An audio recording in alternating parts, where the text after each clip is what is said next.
2.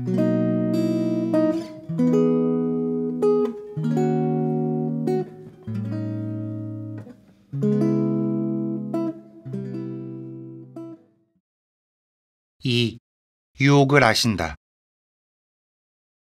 나약함을 통해 아신다. 예수님께서는 죄를 제외하고 모든 면에서 우리와 똑같이 되셨습니다. 그러므로 유혹도 받으셨습니다. 그래서 성경에서는 분명히 이렇게 언급합니다. 우리에게는 우리의 연약함을 동정하지 못하는 대사제가 아니라 모든 면에서 우리와 똑같이 유혹을 받으신, 그러나 죄는 짓지 않으신 대사제가 계십니다. 이 모든 면에서가 대단하게 들립니다. 우리가 인간의 갖가지 죄를 적용할 필요가 없다고 할지라도 이 말은 예수님께서 유혹의 물속에 얼마나 깊이 잠기셨는지 보여줍니다. 시편 저자를 따라 목까지 물이 들어찼다 하고 말할 수 있습니다. 예수님께서는 하느님의 길이 아닌 다른 길이 얼마나 반짝거리며 매혹적으로 다가올 수 있는지 경험으로 알고 계십니다. 그분은 시로라기 같은 하느님 말씀만 가지고 낭떠러지 위에서 버틴다는 것이 무엇을 의미하는지 알고 계십니다. 예수님께서는 성경에 이렇게 기록되어 있다 하고 성경 말씀을 인용하며 사탄의 유혹을 3번 물리치십니다. 예수님께 제기되는 것은 공동체의 진부하고 무리한 요구가 아니라 메시아에게 주어진 가장 심각하고 결정적인 유혹입니다. 이스라엘은 광야에서 이 유혹을 물리치고 극복해야 했지만 결국 유혹에 떨어지고 맙니다. 예수님께서는 세상을 하느님과 화해시키는 당신의 파견 목적을 알고 계십니다. 그분께서는 성령에 순종하면서 그 실현을 위해 하나하나 단계를 밟으셔야 합니다. 목적에 이르는 더 낫고 더 빠르고 더 효과적인 길이 여럿 있지 않겠습니까? 이 길들은 예수님께 그럴싸하고 매력적으로 보입니다. 예수님께서는 유혹에 빠지지 않으십니다. 그러나 2걸음 더 가거나 한 발짝만 더 내디디면 유혹에 빠지는 길을 체험하셨습니다.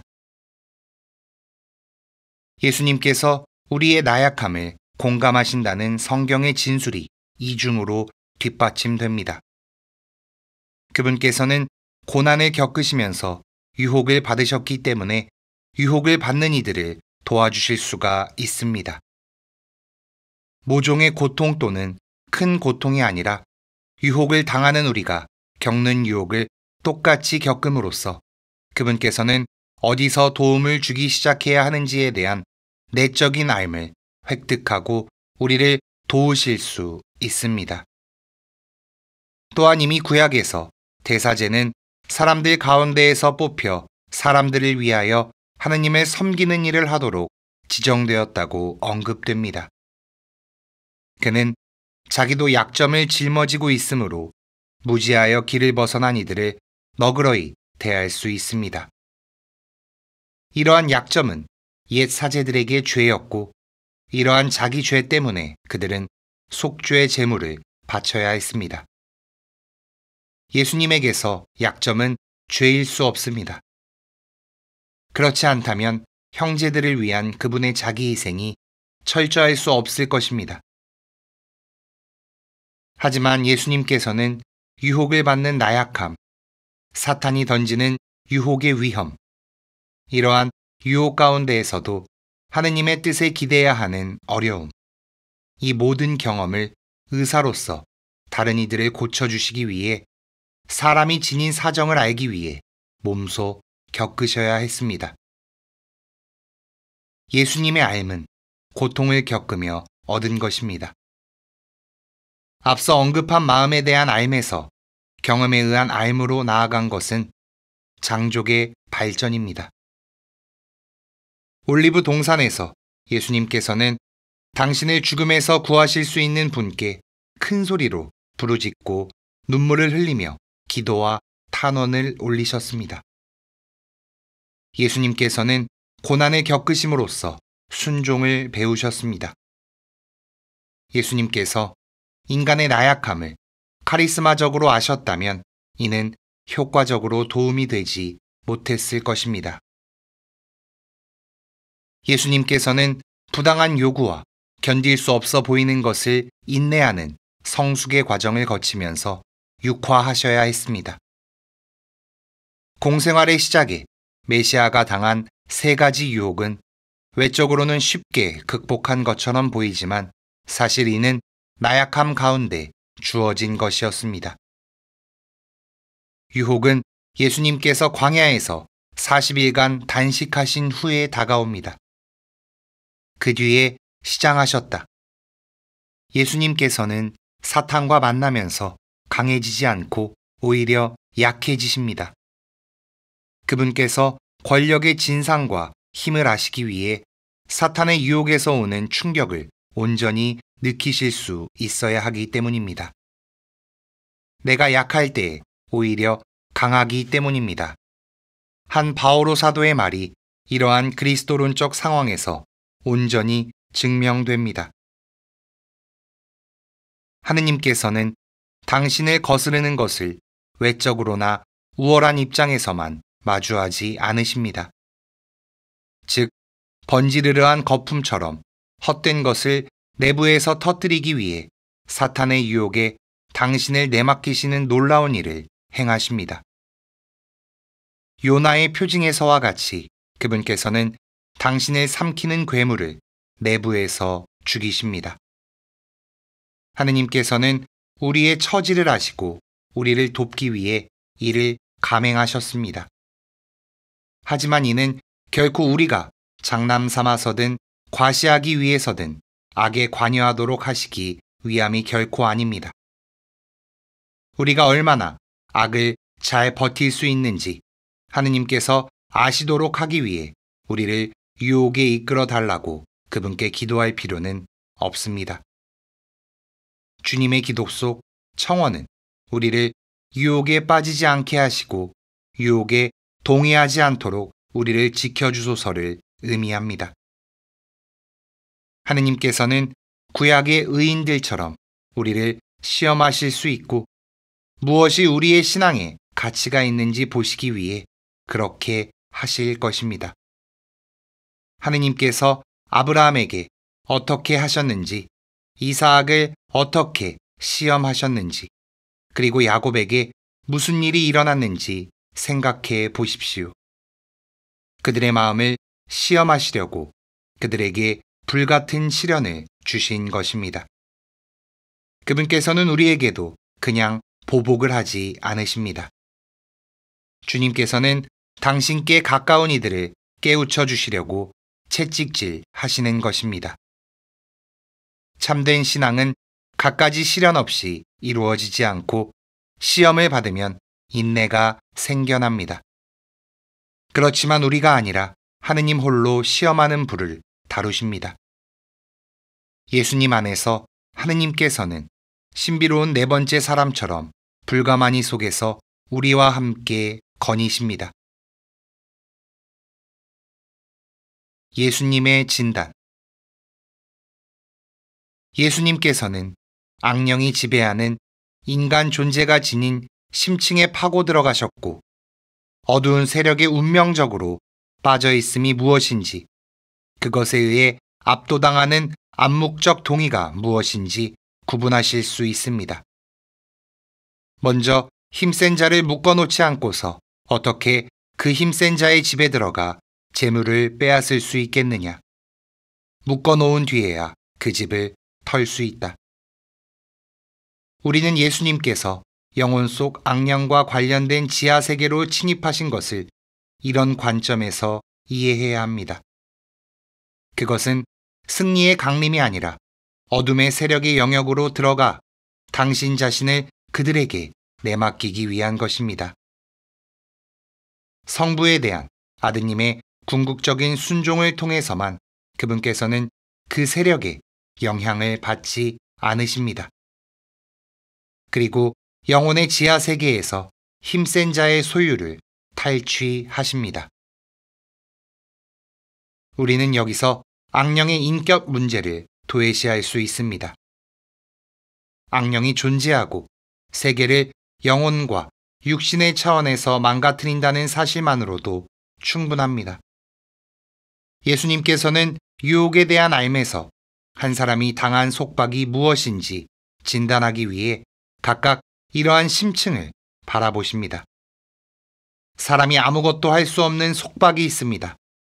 그렇다면 아브라함의 딸인 이 여자를 사탄이 무려 18해 동안이나 묶어 놓았는데 안식일일지라도 그 속박에서 풀어주어야 하지 않느냐. 또한 육체적 결핍에서 영혼의 죄를 아는 심층 심리학도 있습니다. 그 죄는 스스로 부술 수 없는 사슬에 힘센 자가 자신을 묶도록 암묵적으로 동의하는 것입니다. 그렇기 때문에 예수님께서는 영적 속박을 풀면서 시작하십니다. 사람들이 데려온 중풍병자에게 예수님께서는 먼저 얘야, 너는 죄를 용서받았다 하고 말씀하십니다. 그리고 사람들이 죄를 용서하는 그분의 권한에 시비를 건 뒤에야 비로소 두 번째 속박을 풀어주시는데 이 두 번째 속박은 본래 첫 번째 속박에 연결되어 있습니다. 내가 너에게 말한다. 일어나 들 것을 들고 집으로 돌아가거라. 예수님께서 이미 오랫동안 누워 지냈다는 것을 아시는 베짜타 목가의 병자에게 그분께서는 경고하십니다. 자, 너는 건강하게 되었다. 더 나쁜 일이 너에게 일어나지 않도록 다시는 죄를 짓지 마라. 그의 집에서 악령이 내쫓긴 사람은 쉽게 상하고 다칠 수 있습니다. 반드시 이중으로 조심해야 합니다. 왜냐하면 더러운 영이 황량한 곳을 헤매고 쉴 때를 찾지 못하면 옛집으로 돌아가기 때문입니다. 그 집이 비어 있을 뿐만 아니라 말끔히 치워지고 정돈되어 있는 것을 보게 된다. 그러면 다시 나와 자기보다 더 악한 영 7을 데리고 간다. 그것은 새로운 힘으로 그 집에 자리 잡기 위함입니다. 그리하여 그 사람의 끝이 처음보다 더 나빠진다. 가거라. 그리고 이제부터 다시 죄 짓지 마라. 하는 말을 들은 사람을 그 사람이 자유를 누리는 가운데 충분히 성숙될 때까지 동행해야 합니다. 하지만 이와 반대되는 경우도 있습니다. 예수님께서는 이 경우도 정확히 알고 계십니다. 스승님, 누가 죄를 지었기에 저희가 눈먼 사람으로 태어났습니까? 저 사람입니까? 그의 부모입니까? 제자들이 이렇게 묻자 예수님께서는 답하십니다. 저 사람이 죄를 지은 것도 아니고 그 부모가 죄를 지은 것도 아니다. 하느님의 일이 저 사람에게서 드러나려고 그리 된 것이다. 보지 못하는 이들은 하느님을 통해 볼 수 있게 되고 자신들이 본다고 생각하는 이들은 눈먼 자가 됩니다. 하느님께서 모든 것을 꿰뚫으시며 밝히시는 빛이라는 결과처럼 바로 이 때문에 어둠과 속박이 존재할 수 있고 존재해야 한다는 사실이 매우 중요합니다. 이런 이유로 앞서 언급한 죄로 인한 육체의 속박과 영혼의 속박이 서로 연결될 수 있습니다. 요한 묵시록에 묘사하듯이 지하 구렁에서 나와 해와 대기, 하늘 전체를 어둡게 하는 아주 시커먼 연기는 마지막에 하느님의 흠없는 빛이 더욱 밝히 빛나게 할 뿐입니다. 3. 대신하면서 아신다. 우리의 죄 때문에 찔리신. 이로써 신비가 바닥을 드러냈습니까? 만일 예수님께서 우리와 똑같이 유혹을 받으신 그러나 죄는 짓지 않으신 분이라면 그분께 결정적인 부분, 즉 죄인의 기분이 어떠한지에 대한 지식이 결여됩니다. 건강한 사람이 병자가 어떻게 느끼는지 생각할 수 있듯이 그분께서 비록 생각하실 수 있겠지만 생각은 경험에 비해 결정적으로 차이가 있습니다. 하지만 죄를 짓지 않으신이라는 명백한 사실을 은폐하지 않으면서 한 걸음 더 나아가는 것이 가능할까요? 여기서 우리가 신비의 고유한 영역에 들어선다는 사실에는 의심의 여지가 없습니다. 교회에는 우리가 넘어야 한다고 생각하는 문턱에서 주춤하게 하는 구원론이 많습니다. 우리는 신중하고자 합니다. 하느님께서는 그리스도 안에서 세상을 당신과 화해시키고자 하시기에 죄를 모르시는 그리스도를 우리를 위하여 죄로 만드시어 우리가 그리스도 안에서 하느님의 의로움이 되게 하셨습니다. 바오로 사도가 이렇게 말한 것은 무엇을 의미할까요? 또 그리스도께서 우리를 위하여 스스로 저주받은 몸이 되셨기에 아브라함의 복과 성령을 우리가 받았다는 것은 무슨 뜻일까요? 이러한 말씀과 함께 우리를 위하여 또는 우리 때문에 라는 표현이 반복되는 것을 해석하는 두 가지 방식, 즉 더 강한 방식과 더 약한 방식이 있습니다. 더 약한 방식은 예수님의 구원 업적을 다음과 같이 설명합니다. 즉, 예수님께서 우리를 위하여 어떤 것을 수행하셨습니다. 아니, 참으셨습니다. 그것의 가치는 쓸모없는 우리 죄를 무한히 능가합니다. 그래서 그분의 속죄 행위가 놓인 저울 접시가 무거워지며 아래로 쑥 내려가고 세상의 죄가 놓인 반대 접시가 들어 올려집니다. 예수님께서 순환을 통해 얻으신 공로가 당신에게 필요하지 않으시기에 그 공로는 그분의 형제인 우리에게 토마스 아퀴나스의 고차원적 표현에 따르면 그분의 신비체의 지체들에게 도움이 될 수 있습니다. 신학자 카를라노도 안셀모와 동의하는 이 이론에 따르면 예수님께서는 완전한 죽음에서 아무런 탓 없이 흠없는 당신 자신을 하느님께 넘기시면서 하느님과 세상의 화해를 가능하게 하고 성사적 사건에서처럼 인류에게 이 화해를 현존하게 하십니다. 우리를 위하여 행해진 것은 어떤 의미에서 우리 스스로가 할 수 없었을 것이라는 점에서 우리 대신 행해진 것이기도 합니다. 하지만 이로써 바오로 사도의 말과 세상의 죄를 없애시는 하느님의 어린 양을 가리키는 요한 세례자의 말의 의미가 완전히 드러났습니까? 그리스도께서 몸소 세상의 죄를 짊어지는 신비로운 사건과 같은 것이 있습니까? 그분께서는 그 죄를 짓지 않으셨으면서도 죄의 본질과 영향을 성부의 시간이자 어둠의 시간인 그 시간에 동시에 체험하십니다.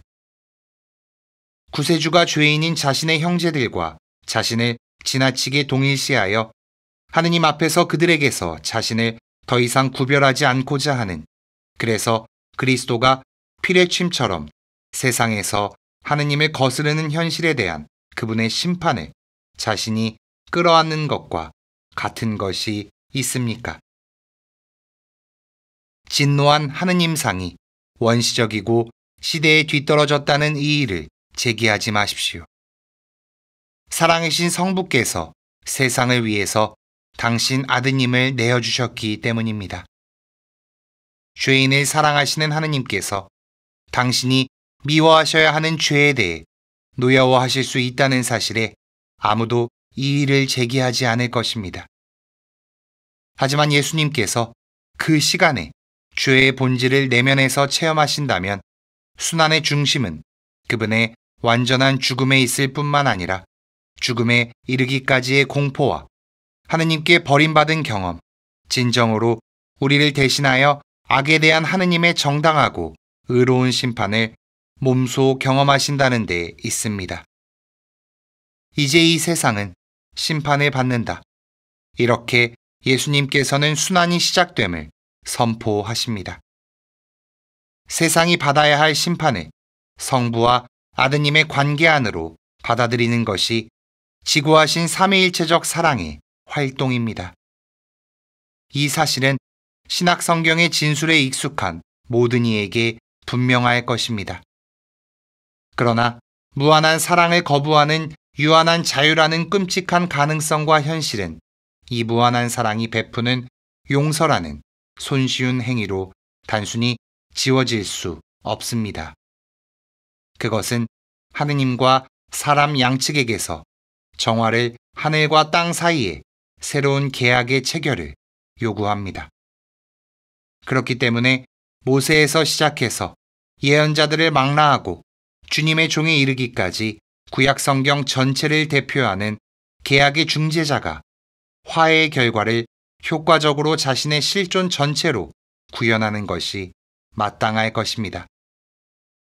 그가 찔린 것은 우리의 악행 때문이고 그가 으스러진 것은 우리의 죄악 때문이다. 예수님은 속죄하시는 분입니다. 그분께서는 당신의 능력으로 죄에 대한 용서를 청하고 속죄를 행하실 뿐만 아니라 하느님에 대한 온전한 순종으로 인간의 능력을 넘어서서 모든 속죄 행위를 하실 수 있습니다. 그 시간. 여기서 복음서 안에서 예수님께서 분명히 지향하시는 그 시간이 그분의 공생활과 활동의 단순한 연장이 아니라 그것과 뚜렷하게 구분된다는 것을 알아야 합니다. 그 시간이 점점 더 가까워지는 것을 느끼지만 서서히 일어나지 않고 올리브 동산에서의 순환과 함께 갑자기 들이닥칩니다. 그 시간은 기다리시는 예수님을 덮치고 그분을 땅바닥에 내동댕이 칩니다. 예수님께서 갑자기 피땀을 흘릴 정도로 죽음에 대한 공포를 느끼신 것은 심리학의 문제가 아니라 신학의 문제입니다. 그렇기에 우리는 예수님께서 이미 보여주신 죄인들과의 연대의 마지막 결과를 십자가 위에서 보여주셨다는, 즉 세리와 창녀들과 함께 식사하셨듯이 이제 두 명의 죄수와 함께 당신을 십자가에 못 박히도록 내버려 주셨다는 식으로 그것이 아무것도 아니듯이 여기게 하는 이론과 거리를 두어야 합니다. 이것은 사실이지만 결코 완전한 진리는 아닙니다. 그 이론은 죄인들을 대하는 예수님의 자세가 세상의 죄를 대하는 하느님의 화해하는 자세를 드러낸다는 사실을 보여주고자 합니다. 그렇다면 예수님께서 하신 엄격한 심판의 말씀은 무엇을 의미할까요? 하느님의 영광이 성전을 떠나고 하느님의 어좌에서 천사가 성전에 불을 집어내려 불살라 버리게 하는 지경에 이르는 하느님과 이스라엘 사이의 구약의 비극, 이 끔찍한 드라마가 후에 그리스도의 아버지 하느님에 의해 무효화되는 오해에 불과할까요? 이 사실이 구약의 하느님을 하위의 악령으로 여겼던 반유다주의적인 마르키온의 영지주의에 매우 근접하게 하지 않겠습니까? 특히 성경은 위대한 예언자들과 욥과 하느님의 종에서 그리스도의 십자가에 이르는 연속성을 고려할 때 통일성을 지니지 않습니까? 분명히 십자가는 죄인들과 예수님의 연대와 관련이 있습니다. 그러나 오늘날 유행하는 이 연대라는 단어는 당신과 인간을 동일시하신 예수님의 심오한 뜻을 온전히 표현하기에는 너무 약합니다. 죄를 거짓말로 표시한다면 죄의 진실이 무엇인가는 한 구석에서라도 하느님을 거부하는 죄인과 이러한 거부에 대한 하느님의 거부에 걸맞게 매우 엄격히 이해되어야 합니다. 그리고 오직 한 분만 이를 이해할 수 있었습니다. 이것은 자신이 너무나 참되기에 거부의 부정성을 온전히 인식하고 경험하며 견디어내고 이 부정성에서 치명적인 모순을 절절히 겪고 고통으로 그 경직성을 풀 수 있는 이만 깨달을 수 있는 것입니다. 여기서 잘못된 결론을 신중히 피해야 할 것입니다. 예수님께서 죄인을 대신하여 하느님에게서 벌을 받으셨다고 말해서는 안 됩니다. 그분께서는 당신이 하느님에게서 저주 받으셨다고 느꼈고 지옥에 떨어지셨다고 말해서도 안 됩니다. 왜냐하면 우리가 지옥으로 여기는 바는 하느님에 대한 미움과 연결되어 있기 때문입니다.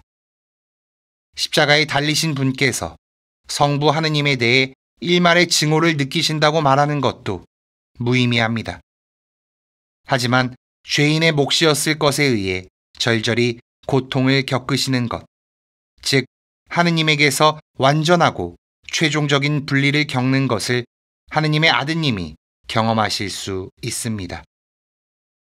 평생 성부와 일치를 이루며 그분의 뜻을 행하는 것이 양식이었던 아드님보다 하느님께 버림받는 것을 더 처절히 겪을 수 있는 이는 아무도 없다고 말할 수 있습니다. 아드님은 자기 존재의 모든 끈으로 하느님께 매달려 있지만 더 이상 하느님을 느끼지 않습니다. 왜냐하면 그분께서는 이제 죄인의 이름으로, 즉 하느님과의 접촉을 상실한 채로 느끼셔야 하기 때문입니다. 십자가 위에서 하느님에게서 버림받은 체험이 최종적인 것에까지 미치지 않았더라면 주님의 종이나 욥이나 애가 저자의 고통이 예수님의 고통보다 심해야 했을 것입니다. 하지만 십자가 위에서 땅과 하늘의 모든 지평이 남김없이 어두워졌고 그분께 주어진 고통은 무한하며 아무런 의미나 결실도 없어 보입니다.